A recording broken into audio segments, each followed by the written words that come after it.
In a land where cacti outnumber cell towers and the horizon stretches further than a fiber optic cable, it's time for Valley's Bits, Bytes and Banter, the podcast that looks a bit behind the scenes of a broadband provider, takes a big bite out of the tech world, and serves up a healthy dose of banter with people in our community. And now, without further ado, here's your host, Bob Dahlstrom.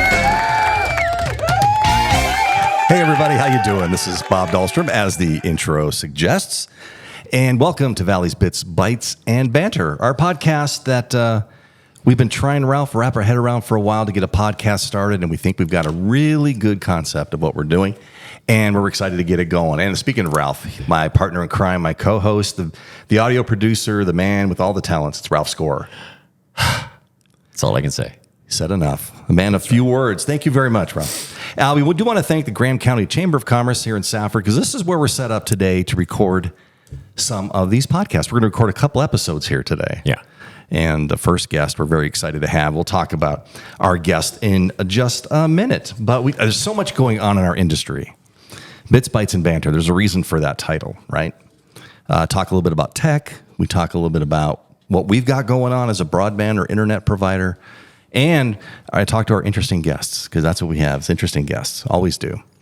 And I'm not trying to just work on the ego a little bit, David. That's what we got going. I'll introduce our guest a little bit here. But welcome to the show, everybody. We do appreciate you listening. And if you don't know, I'm going to say it now. I'm going to say it again. You can find us on Podbean. You can download us from there, either on the Podbean app or on podbean.com. Search Valley's Bits, because that way you'll get right to it if you do that, or wherever else you can find your podcasts.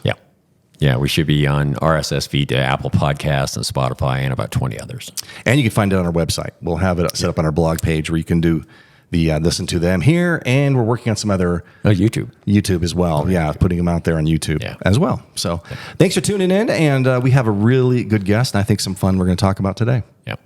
So a couple things right now, we always try to have a little bit of fun with this. So anyway, did you know that, and these are days of the month or days of the year and that, but and some of these may have just passed, some of them coming up. It's National Peach Cobbler Day. And I don't know about you, but I really like peach cobbler. No, and we don't have one here. That seems like a missed opportunity. Any day that is food related is my kind of day. Yeah. And when I do Valley Live, I do that every other Wednesday on our Facebook. I always, one of them is at least, hey, it's such and such day, like Peach Cobbler Day. We're going to have you eating one of these times on Valley Live. Yeah. Well, we know it's coming up. We need to bring something related to that, right? Yeah. It could be a peach cobbler shake. Yeah. Because pie would be kind of hard to eat. It might be weird. It might be weird. Yeah. I'm just throwing out ideas. So it's also National Velociraptor Day. Now, that might be food, but we might be food. Yeah, that's a different food chain altogether. And then finally, it's Big Word Day. Now, I don't know, when I was a kid, my next door neighbor, when we were like 7 years old, he used to go, deoxyribonucleic acid. And I go, huh? What are you talking about? The supercalifragilisticexpialidocious, right? And that's a word. That's a big word today. It is, and actually, it is actually in all the major English dictionaries. It is now. It is. It was originally just a made-up word for Mary Poppins, but it has been adapted to English, and it means extraordinarily good and wonderful. Well, you know what I think that means? If you take the diagram and look at that, that means Mary Poppins is real. Yeah, I've seen people flying. Windy days. Yeah, windy days. I've seen a few people launch with their umbrellas. Yeah, some people launch in the area. Yeah, I agree with you. I've seen that. Totally. A little bit more serious stuff here. FCC news. The FCC continues to do some spring cleaning enforcement initiatives by requiring voice service providers to cease illegal robocall campaigns. One was targeting student loans. I don't know how many out there have gotten hey, we can clear your student loan that you hadn't had for 30 years, but that's one of the ones you could always get. And that and the vehicle warranty is the other big one that they've done.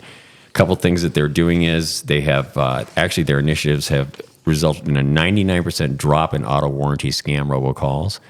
Nice. 88% month-to-month drop in the student loan scam robocalls, and they've halted predatory mortgage robocalls targeting homeowners nationwide. And they are now fining companies record-breaking amounts for illegal robocalls and spoofing. Well, just to remind everybody, you can put yourself on the do not call list if you still have a phone. I think you can do your cell phone as well. It's donotcall.gov, and you register on there your number or numbers, and they will be put on the do not call list that these companies are supposed to be referencing before they make calls. Now, it doesn't necessarily cover all categories or those non-reputable people that are calling and trying to scam people, but it does really help cut through the noise. Yeah. It's a good idea. If you have not done it, do not call.gov. And I'm going to date myself here. I still have a landline. I have one too. But when we started as a telephone cooperative back in 1962, it's been a little while ago. And because bringing telephone to very rural areas that had no other means of communication before that. That was what it started. And of course, our technology, which is why we're here to talk some about that a little bit, advances to internet and broadband and whatever the future may bring. Yeah, we've been a part of this organization a long time. It's the NTCA, which is the Rural Broadband Association, but they started out as the National Telephone Cooperative Association, and we were founded as a cooperative, and we still are a cooperative. That's right. Originally back in the 1890s is when they started this whole organization. When telephone first came out, because farmers and that couldn't get landlines run to their property. So they put out a publication that explained how farmers could develop their own telephone systems on a mutual cooperative basis. And there were a lot of them out there. Now, today, there's still 850 independent community-based telecommunications companies that are leading innovation in rural and small-town America. We're just one of them. And they vary greatly in size and number of customers. There are some I know, like in Iowa, went up there in Iowa and did a conference with the other cooperatives up there, and there's ones that just are around one side of a lake that are a cooperative company. That's all they handle. There are some that may be half that size. There are so many cooperatives, as an example, in Iowa, but they were started because of all the farming land there and for those different areas. Yeah, couldn't get the majors to serve them. That's right. Yeah, definitely. All right, so I have one other thing here. We have our trivia of the day. Okay, this is from Water Cooler Trivia. Although the exact origin is unknown, this piece of technology and calculating tool used beans or stones moved in grooves of sand to perform calculations. Although computers have mostly replaced it, this tool is still in use today for teaching arithmetic to children in many parts of the world. What is it? I know what that is. David, do you know what that is? I know we haven't introduced our guest yet, but I'm going to ask our guest. Do you know what that is? I think I know. I'm pretty sure. I think we're thinking on the same wavelength what that is. All right. Do you want me to answer? Yeah. I think it's an abacus. Ding, ding, ding, ding, ding, ding, ding, ding. Wait, where's the button for that? I know I got a button right here for that. It's somewhere there on the board. So anyway, that's today's trivia question. And they still use it, I think, sometimes in old pool halls and what have you. They'll soon slide them over.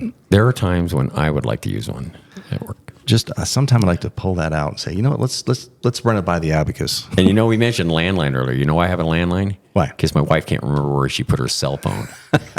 And you can't walk off with a landline, is what you're saying? That's right. Unless it's a cordless phone. Yeah. And that could be, but much less chance of doing that. All right.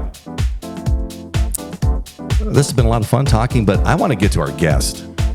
So we're going to talk and introduce our guest as soon as we come back from a little break. We'll be right back. Valley Telecom Internet keeps you connected at the speed of life. Our fiber optic network provides fast speeds with unlimited data, whether you're gaming, streaming, or downloading your favorite podcasts.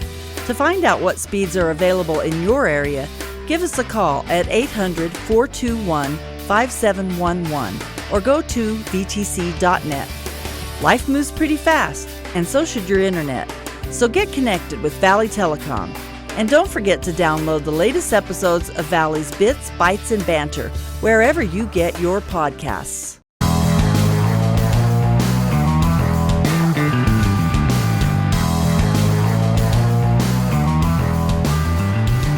Thank you very much, Robin. And we're back with Valley's Bits, Bytes, and Banter. But let's get to our guest. And he started his journalism career in 1996 with the Today's News Herald newspaper in Lake Havasu City as a sports writer, and then becoming the city beat reporter. And in 2000, he jumped into broadcast as news director for the Murphy Broadcasting Group of radio stations, which covers Northwest Arizona, Eastern California, and Southern Nevada. And in 2006, he returned to the print medium, print journalism, and first as a county beat reporter, then as another sports editor again for 7 years. So sports and news, I like that. I like what I'm saying there. Before assuming the position of managing editor for the Eastern Arizona Courier newspaper here in Safford back in 2013. And over the past 7 years, You added 2 other newspapers, the Copper Era, Greenlee County, Arizona Range News, and Wilcox, and you are now employed at R Communications, and you write and cover news for GilaValleyCentral.net, and you have your own radio show / podcast on 1230 AM KATO as well, and you can also get it on GilaValleyCentral.net. Ladies and gentlemen, David Bell. How you doing, David? I'm good, thank you. That was a wonder. I'm going to have you write my obituary because that was terrific. Thank you. I think, yeah. Well, here, let me give this to you so you can get a good start on it, Dave. Bob's going to do my eulogy. Yeah, I am. Yeah, I have a story to tell, but I'm not telling it right now. But anyway, about my voice. So let's get into it, Dave. We've known you for a little while. Yes. You and your wife Royce live here in the Valley and are very involved. How long have you been again at R? R, 4 years. 4 years. I know I met you when you were over at the Courier. Yeah. Courier, and Range News, the late lamented Range News. I miss the Range News. My wife worked at the Range News for many years, especially when we first got married. Yeah, really missed that newspaper over there. I know they've changed to the countywide edition on Wednesdays. Here's an odd thing. It's just a fluke. I have a piece of the Range News in my house. When the paper was closed, WIC Communications was selling everything off. And my wife, on a pure fluke, Bear down in Wilcox, said, "Hey, they're selling some stuff. You want me to grab anything?" And she's like, grab molding, that sort of thing, because she repurposes stuff. Right. I have the ceiling is now the ceiling of my home. You're kidding me. Are you kidding me? The whole ceiling? The living room, not the kitchen, but the whole living room is made from the ceiling of the Range News. I remember that ceiling. That was metal. It's all metal. Is that right. I was going to say old stamp stuff like you see in the old saloons. Yeah, I mean that's wild. I mean, it's a big place. Yeah, there's a lot of rooms back. You don't realize how big the Range News office building is. Oh, it was huge. That building. It was. We used to explore. Every time I went down there, I would go exploring and just see there were old printing presses in the back, and they were just there and just stuff piled around them. And what a treasure trove. The Range News. I got into an argument with not an argument, a friendly debate with. She was the press secretary for Governor Hobbs, but not when Governor Hobbs was governor. When she was Secretary of State, she came down and we were chatting, and she's an ex Prescott Daily Courier reporter. Oh, okay. I did not know that. And we would, not Hobbs, her spokesperson. Her spokesperson, yeah. And we debated hotly which was the oldest newspaper in the state. Because it's conventional wisdom, it's the Daily Courier is the oldest newspaper. And I said, no, I've done some checking. The Range News at the time was the oldest continually published newspaper. And, well, now it's the Daily Courier. Now it's, by default. Yeah. It's like arguing about the oldest rodeo in the country, Yeah. That's exactly right. It's just, I know that things are, technology-wise and everything's going online and what have you, but there's still something to be said about the printed word. Oh, I'm a huge advocate. I'm in broadcast now, and I've dabbled in broadcast here and there. Dabbled. Like I'm investing, like I own these stations. Yeah. But I've gone back and forth. But the reality is print is incredibly vital to any society, but especially a free society. It is the historical record of a community. Yeah. And there's something that digital can do that print can't. You can modify digital anytime you want. And if you know how to do things, you don't even have to be like an administrator on the website. You can get in and fool around with things. Once it's printed, it's printed. Yeah. So from a keeping a check on government or the powers that be, print is vital. I agree. That paper That's an excellent point. Yeah, it's that paper trail. Yeah. Unfortunately, right? I'm going to go on my soapbox because I don't get to do this that often on my show. You go right ahead, David. Unfortunately, those that own print don't appreciate what print can do. And Ralph had asked me, hey, give me some notes and stuff like that. And my big thing is profit versus mission. And the mission is to tell the truth. But when you're profit driven, you're cutting. You're not reinvesting in your product. Right. And I really believe newspapers are failing, and because we're losing one every 2 months, I think is the average. They're failing, I don't believe, because people don't read. We read on our phones all day long. Yeah, you bet. So people read. Yes, they read in smaller chunks. It's that companies are not hiring enough reporters. They're not hiring enough editors, who are really important. They're not. Photographers were the first ones to go. Yeah. Because every owner said, why am I sending 2 people to any particular thing? So we lost photojournalists, and photojournalists are huge. They're a big part of telling that story. Yeah. And I really believe it's profit that's killing.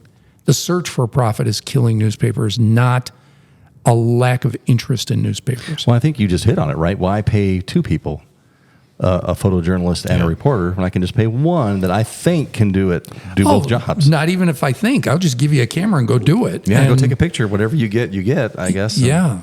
I know you're exactly right. But now, and that's when you start seeing papers drying up, for lack of a better word. They shut them down, and everybody starts putting everything online. So let's talk about broadcasting and journalism in a digital world. Yeah, I mean, you hit on it a little bit when you talked about, if it's digital, you put it out there, you can go in and edit it, you can change it. But if it's in print, it's in print. It's in print. You can't change it. But what is the difference between writing stories versus talking and sharing stories? The one thing I've learned going back and forth, I'm moderately new to digital. So I've never been a digital first person, because I was always in print, and I wanted people to go to the print product first. Right. Broadcast is, I'm going to tell you what's coming, because broadcast has no history. Once I've said it, it's done.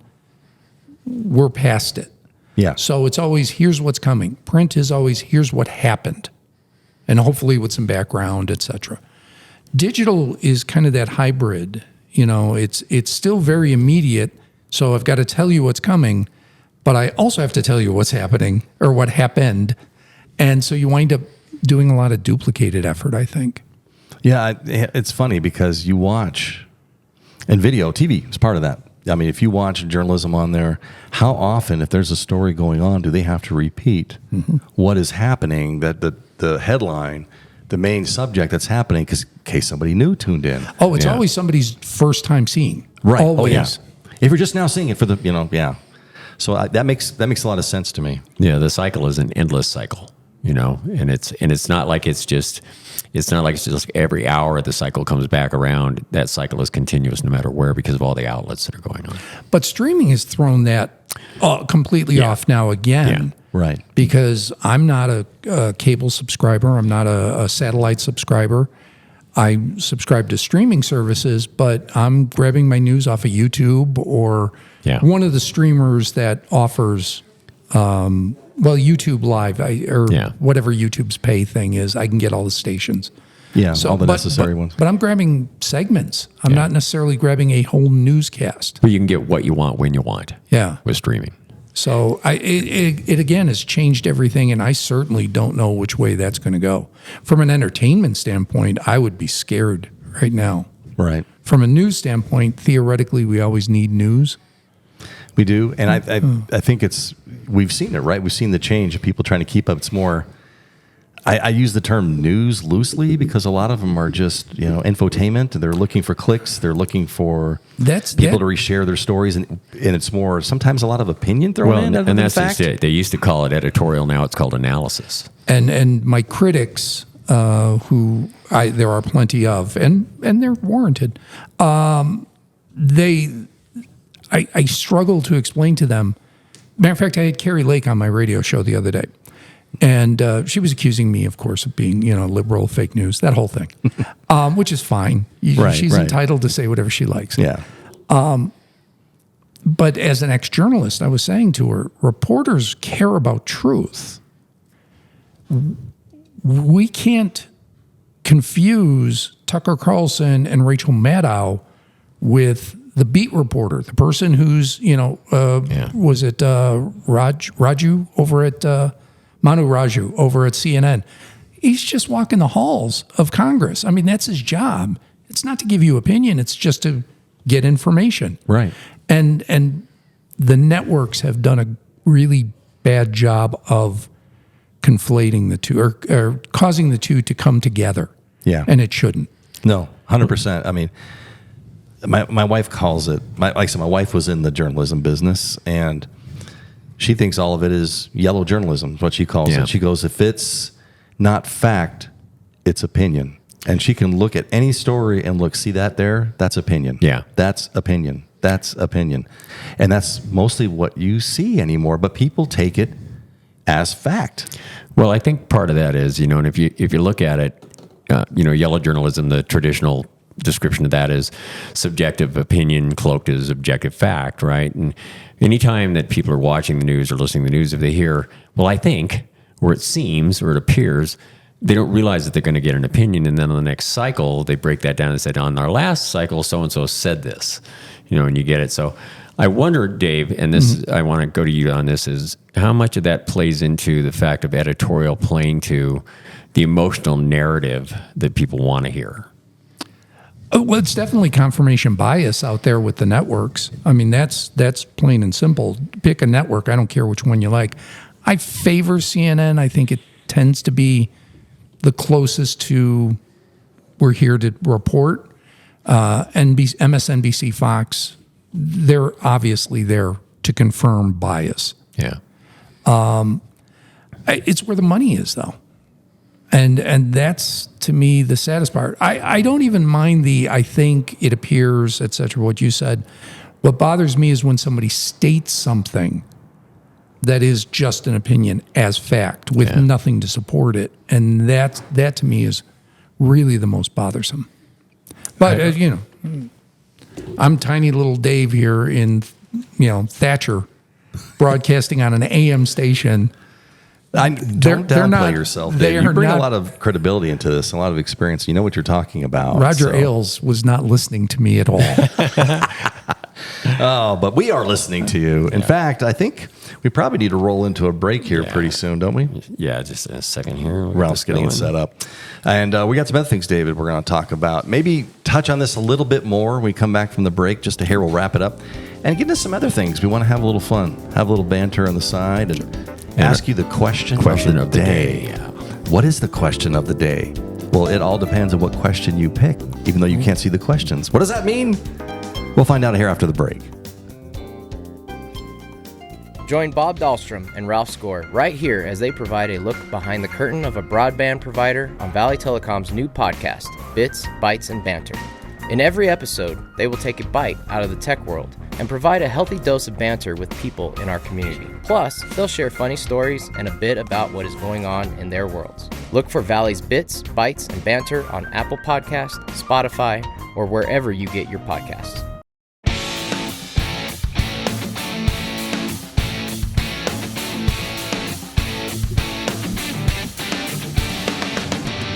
Welcome back, everybody, to Valley's Bits, Bytes, and Banter. We've been talking with local journalism expert. How you like that, David? No. David Bell. I was going to go for the music there. That sounded very Green Grass and High Tides. Not Green Grass and High Tides. Oh, Joe Walsh. Eagles? No. James Gang. James Gang. James Gang. Sounded very James Gang. Yeah, what is there it? one out that I didn't know. Something 42? Yeah, Funk 42. Funk 42. Thank you. Nice. All right. Right on, David. All right. So real quick, let's touch back on this. We're talking about journalism. What is the importance of local media? And I mean, there's stories happen everywhere, but obviously lots of them local, right? What's the importance of local media? Well, as I said earlier, it's the historical record. And it's really, really important, especially when you go further out from major metro areas. Because let's face it, the Arizona Republic, the Tucson Star are not. Was that my phone that buzzed? It might have been. No, I apologize. They're not covering here. Wilcox, Benson, right? Safford, Thatcher, Duncan, especially, unless there's like 12 dead bodies. Right. Yeah, something very, very significant. Yeah, and generally grotesque. Right. They're not out here because Justin Gagey grew up here. Right. And the community celebrates him. They're just not. So that's where local comes into play. The other thing is, especially in rural parts of America, which Valley Telecom was a crusader for, there's limited media options. There might be a radio station. For example, there's none in Graham County, or Greenlee County, excuse me. Correct. There's definitely no television stations since poor Ralph has gone off the air. Unfortunately. Yeah. So, if you're not getting the local newspaper or listening to the area radio station, you're not going to know. Then it's the rumor mill. Right. Yes. Right. Which runs rampant sometimes. Is horrible. And social media, for all its all the wonderful potential, is just as, if not more, detrimental. And I think that's a good point. What the word you used is potential, because social media has not reached its potential for what it could be used for. Oh, and we've seen sparks of it. The Arab Spring was a great example of social media really doing something marvelous, but it couldn't sustain. Right. Now we just see it as a chance to bully. I would agree. Well, with now that. it's you get up and you scream as loud as you can under the anonymity of whatever name you want. And I don't know if anybody has ever convinced somebody who doesn't agree with them to go to their side by what they put out on social media. I would agree with that. It depends on who you follow. That's true. I will say that because I've had friends, both conservative and liberal, and they've posted thoughtful things. And I'm like, okay, let me think about that. Let me do a little looking into, and okay, all right, you can swing me over. I can always change my mind based on fact. Right. Oh yeah. Always. Yeah. Always you should keep an open mind for fact. Right. So, all right, I do have to criticize something that you guys were talking about earlier. I'm going to my phone. You're fact checking us on the phone? No, I'm not fact checking you. I'm fact checking the FCC. Oh boy, here we go. Well, we don't care if you fact check If them. you take a look, here's my call log for today. Man. I have 3 spam calls just today. Just today alone. Just today. Okay. Well, it's amazing how fast these spammers work, right? With So all the they've data adapted breaches and to everything, something. they adapt. Part of that is the whole spoofing thing. They grab another number out there, and and I don't know how you even stay ahead of that. You Right. know? It's really swimming upstream to do that, literally. All right, David, what was your first big story that you did, that you broke? First big story that I broke. It was... I'm seeing some kind of notes here for like the 96 Lake Havasu International. I see. That's what Ralph was asking me about. I don't think that was it, because in Havasu that wasn't a big story. The International Jet Sports Boating Association World Finals, it's also known as the Jet Ski World Finals. Nice. I covered that for more than a decade. So I've seen like record breakers there. Right. Tara Krisman, I think, is the winningest rider ever. No, I would say the biggest story I broke was the first American case of the brain-eating amoeba. Oh. So there's an amoeba that's in it's in fresh water, typically in lakes, and it's everywhere. It really is everywhere. Yeah. And Pretty pervasive. but it's very hard to get into the human body. It actually has to go up through the nose. And even if you just are in the water, it won't go up through the nose. It has to be forced up the nose. Wow. And there was, it's a weird story. There was a young child who jumped into Lake Havasu, and the water went up his nose, and he wound up dying from this amoeba. Wow. So the forceful was when he hit the water. Correct. The impact. I just happened to be in Sedona when I got a tip that the health department had learned about this. This is Mojave's health department, had learned about this. So I had to race back from Sedona to Havasu to get all the data on it. I was actually at a Substance Abuse Coalition conference, and I was sitting talking to the Graham County Substance Abuse Coordinator, Kathy Grimes, but we didn't know each other at the time. Right. So this would have been 2005 or 6. Wow. Up to that point, I think it had only been in South America. Oh. And so you broke the first case of it here in the States. Yeah. Wow. That's an important news story. It was, and it scared everybody, and there was fear for Havasu because that's a tourism community. And right. They had already experienced once a loss of tourism because of high bacteria levels that were found at a couple of beaches. And it turned into a very big local story. And then ultimately nationally it went because then it was found in other places. I think it was found in Tucson's water supply at one point. Wow. I vaguely remember a story about that they did find samples of that. It's kind of like a microscopic Jaws, if you think about it. It gets to you. Speaking of Jaws. All right, we can talk about news and journalism and all that stuff all day, David, but we want to know what makes you tick. So, question of the day. All right. We're going to ask you the question of the day. Now, here's how it works. We have 7 different questions. We're going to ask you one of them. Okay. All you have to do is choose a number between 1 and 7, and that's the question we'll ask you. All right. And we'll get started with the little banter side. It's not that we haven't been bantering. It's been fascinating. But let's get on the personal side here a little bit. I was going to say news is boring. Let's talk about something fun. I want to talk about more Joe Walsh. Oh, that was amazing. Let's do this. So pick a question or pick a number between 1 and 7. I'll tell you the question. All right. I got to go lucky number 7. Lucky number 7. Here's your question, David. The zombie apocalypse is here. You can choose one item for your bathroom as a weapon. What do you choose? From my bathroom or for my bathroom? From your bathroom. From my bathroom. One item that currently sits in your bathroom. There you go. How's that for a question? To use in Everybody defense. listening at home is thinking, what do I have in my bathroom? What do I use? Ooh. My first thought immediately went to hairspray. I like that. Hairspray with a lighter, hopefully keep them at bay. Instant torch. Yeah. Which only lasts as long as I've got. But my wife doesn't use hairspray.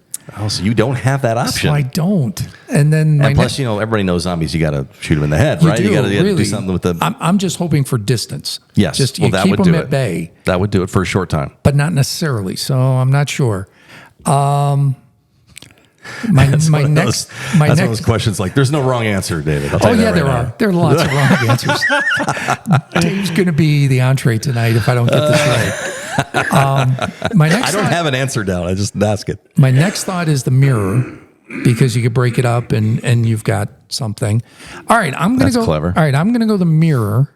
This is going to be evil now. I'm going full evil. All right, I can appreciate this. This is pretty clever sounding so far. All right, the mirror. I like that. I'm going to go the mirror because I can break it up into sharp shards. Oh, that's good. And then I'm going to find somebody with a long-range rifle. Okay. I'm going to have to take them out. And you're gonna find this guy with a long range rifle in your bathroom. I'm just gonna have to. A mirror, because I've got to get distance. I thought the mirror thing was all about vampires. Yeah, no.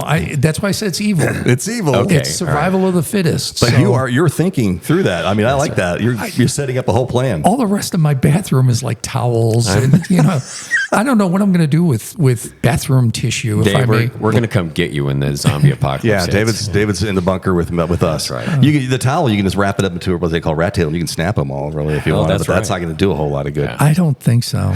No, that one. Unless you get the zombies from what was it? Which one of the Romeros? Where it was with Dennis Hopper and John Leguizamo, where they had the tower. Was that Land? That was Land of the Dead. Yes, Land of the Dead, and one of the zombies started to talk. So which would maybe be unsettling. That's a little unsettling. Maybe the rat tail could work then. Maybe it could. Up till then, they've just been non-feeling. Ow. Yeah. but at least that means I got a chance. Yeah, you do have a chance at that point. Oh, my goodness. All right, one more thing I want to get into, and then we got to get on the road, I think, David. But let's talk about Arizona Fan Fest. You are a big pop culture guy. I am. As I am. Mm-hmm. And I can appreciate that. We share many of the same favorite movies. I've learned. Yeah. We sat there in the office one day just rattling off movies that are fantastic. Well, I told you, 80s is the golden era of cinema, and nobody can change my mind on that. It depends. The second golden cinema. If you want drama, the 70s. Yeah. For 100%. They own drama. That's when the indies got loose. I mean, Godfather and The Conversation and Carrie, and I'm just go down the list. Well, you look at the directors at that time. You had De Palma and Coppola coming in. Mean Streets, and I mean, just Scorsese. Yeah, all of it's just great drama in the 70s. But for comedy, 80s. From 77 to about 86. 77 was Animal House, so that was the birth. That was the king, the grandfather of them all, right there. But 100%, and we both love the exact same movie, Used Cars. I love Used Cars. Such an underappreciated movie, and it's one of my wife's favorite movies because her dad was a car dealer. See, and she can would get totally it. relate to that. Yeah, and that was filmed in Phoenix. I tried to get my wife into it, and it was. Well, I think Mesa, as a matter of fact. Mesa, yeah. So I can't go anywhere without saying it's a red car, Rudy. I can't even quote half the lines in this, but that movie is great. Like laugh out loud. If this man can install a pacemaker in his heart, he can hack into the president's address. Oh my word. We can go on for that all day, but I know that real quick, Arizona Fan Fest this year is taking a sabbatical. It did. We found we really struggled with our vendors this year, but it wasn't just us. I've talked to a number of event producers in this world, which is a Comic-Con for those that don't know. And they were all struggling with vendors. I think vendors got very COVID money happy. There was that period after, and there was just a lot of spending in the collectible world. Right. And that money is not coming to the average person anymore. So I think vendors have just pulled back a little bit, and we said, okay, then we're going to do the exact same thing. Okay. We're going to pull Makes back. Sense. We had talked about moving. We were at Graham County Fairgrounds last year. We talked about moving to the other side of the fairgrounds, going to multiple buildings, which would have been tough because poor Ralph was on a roof hooking up, line of sight, for transactions. But we've decided next year we're just going to go to Manor 415. That's a great venue. I think, especially after they've redone it like that, it's going to be a beautiful venue for that. It really is, right across from Hotel Row in Safford. So very convenient. That's the way we're going to go. Mainly because the fairgrounds is so dusty. Oh yeah, and as fairgrounds should be. Well, yeah, right. That you think that's exactly what you think when you think of fairgrounds. Yeah, we're going to put animals out here. I really don't want to lay the carpeting down. So that was an issue as well that vendors had was having to dust off their product constantly. Yeah. Do you have a date set for next year? April 4th and 5th. I want to say. I'm putting David on the spot. That's okay. April 4th and 5th. Well, you've got the breakout rooms there for sessions, breakout sessions. I mean, it's going to be great. Correct. And we'll be there. Yes. And we'll be there like we were last year. Yeah, April 4th and 5th. Ralph and I will be there. 4th and 5th. 4th and 5th. All right, people, put it on your calendar for next year. And fingers crossed, Safford will have air service by then. So Safford's trying to get commercial air service. Oh, nice. I've been reading stories about that, the plans they have for the airport out here. That's awesome. Yeah. That's going to be a great addition out here. So hopefully bring people from out of the area to come in. That's the goal. With any of these, as you know. Right. Didn't Wilcox just have the ranch rodeo? They did. As a matter of fact, they did. And the chuck wagons. And the West Fest. West Fest. I was going to call it the Wild West Fest, but it's West Fest. West Fest. It's a great event. I've been many times. Yeah. And I know those organizers want people to come from Tucson and Benson and Sierra Vista. Come down from Safford. Same thing with FanFest. We want people to come from out of the area and just have fun. Yeah. I think it's a great idea. Yeah. I love it. And unfortunately, I think our time is going to be up for today. We could talk forever, David, about stuff. But I want to thank David with Bell. all that news talk. Oh, well, next time we won't talk so much about news, right? All right, there you go. Thank you, David Bell, for being our guest today on Valley's Bits, Bytes, and Banter. I want to remind everybody you can find us on podbean.com or on the Podbean app. Just search Valley's Bits, because that's the easiest way to find us. Or wherever you get your favorite podcast, you can find us. And remind everybody that if you have questions, comments, suggestions, you can email us at podcast@teamvtg.net. For today's episode of Valley's Bits, Bytes, and Banter, I'm Bob Dahlstrom. I'm Ralph Score. There you are. And once again, thank you, David Bell, and we'll see you guys very soon.